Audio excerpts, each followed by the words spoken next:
Shalom, shalom, friends. Good to see you all. Now, earlier today, I was talking a little bit about this holiday that is coming up, and I pointed out a verse that appears in chapter 9. It's actually chapter 9, in two verses of chapter 9. We have a description of the aftermath, the beginning of the description of the aftermath after Haman's plot is foiled. And the poor Megillah tells us there that on the 13th day of the 12th month, that's the month of Adar, it happens to be the day after tomorrow, when the king's command and decree were to be executed, the very day on which the enemies of the Jews had expected to kill the Jews, v'nahafochu, things were overturned. It was overturned. And the Jews became the ones in power. Things were turned over.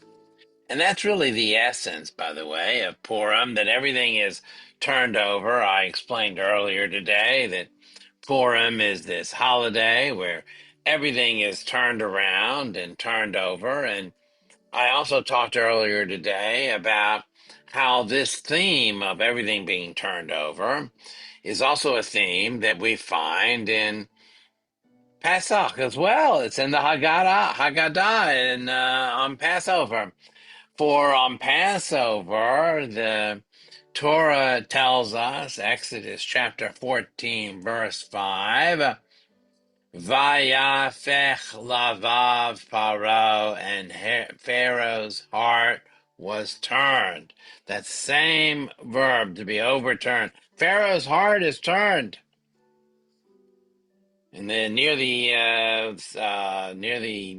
end of the Seder, and also on services on Pesach, we sing the Hallel, where we sing the song "Hahofchi Hatzur Gam Mayim Chalamish Lamayno Mayim."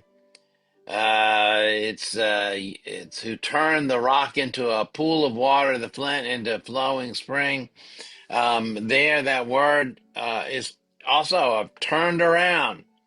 Takes God took a rock, and when Moses is going to speak to the rock becomes water. And indeed, in the Seder, we sing the song Dayenu over and over again, and each of those verses from Dayenu, leaving Egypt, splitting the sea, sustenance in the desert, each of those things is a kind of overturning.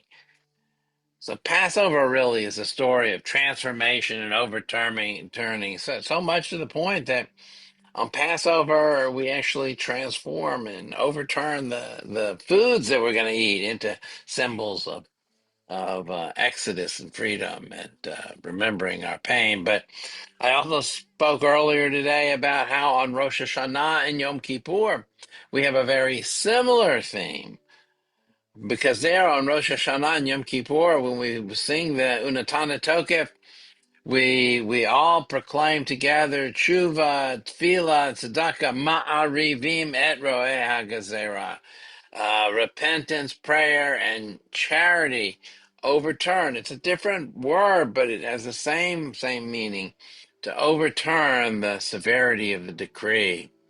And indeed, we also read on Yom Kippur about Jonah, where we're told in the book of Jonah that he needs to uh, go to Nineveh, or the city will be overturned from its fate.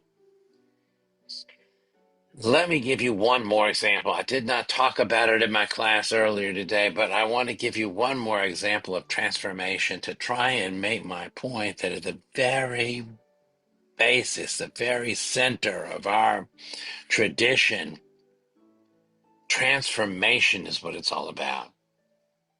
For indeed, as the Jews were in the desert, marching eventually to their holy land, they're given instructions about how to worship God. And what is it? What is this first worship about? The very first worship that the Jews are instructed to do is sacrifices. What do we mean by these sacrifices? The bringing of an animal or a grain, something to be burned on on an altar, something to be literally transformed for the worship of God. That's our first act, the very first act, the very first primitive kind of worship the Jews are to do in the desert is an act of transformation where we take something, we take whatever it is that we are offering to God, and we offer it and we put it on the flame, and it becomes transformed into something else. Human beings, even then, in that early primitive worship stage, understood that transformation, the overturning of something to go from one state to another, was a very powerful and necessary human desire. We have a desire to be able to see things transform. We have a desire to feel ourselves transformed. We have a desire to be able to understand what transformation does to us, what it does to the world. I believe that this is very, very foundational to our Jewish tradition.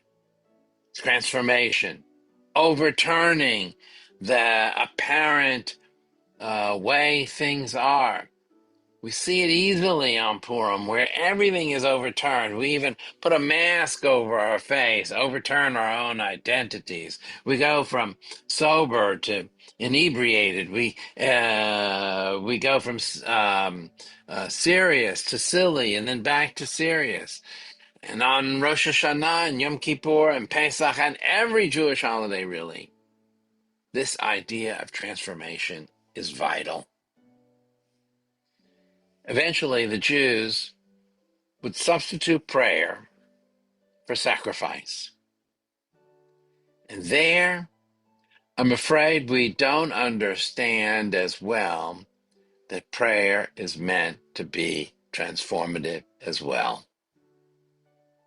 It escapes us because the simplicity of prayer is somehow too elusive.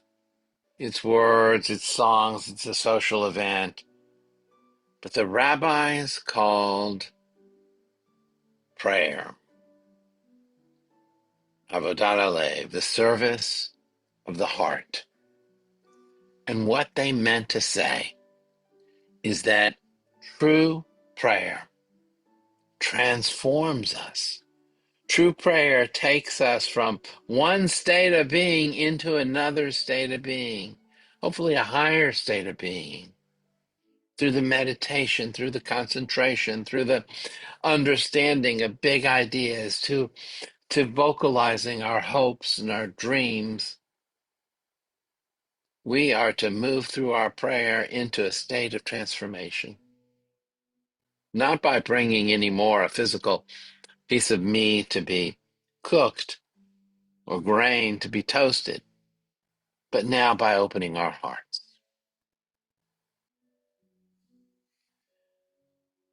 We are going to continue as we do every week now with the Mourner's Kaddish. Yitgadal v'yitkadash shemei Rabbam. V'yalma divra kirute v'yamlich malchute. B'chayechon v'yamechon v'chayei d'chol Beit Yisrael. Ba'alav izman kariv imru amen. Yehi shmei Rabbam mevarach le'olam le'amei amaya. Yitbarach v'yishtabach v'yitbar v'yitramam v'yidnaseh. V'yidadar v'yidaleh v'yidalal shemei d'kudisha b'richu.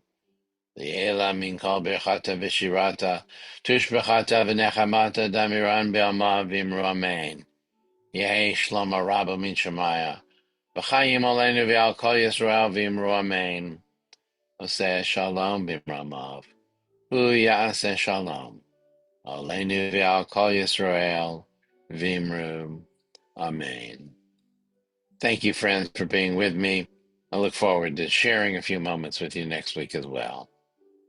Erev Tov.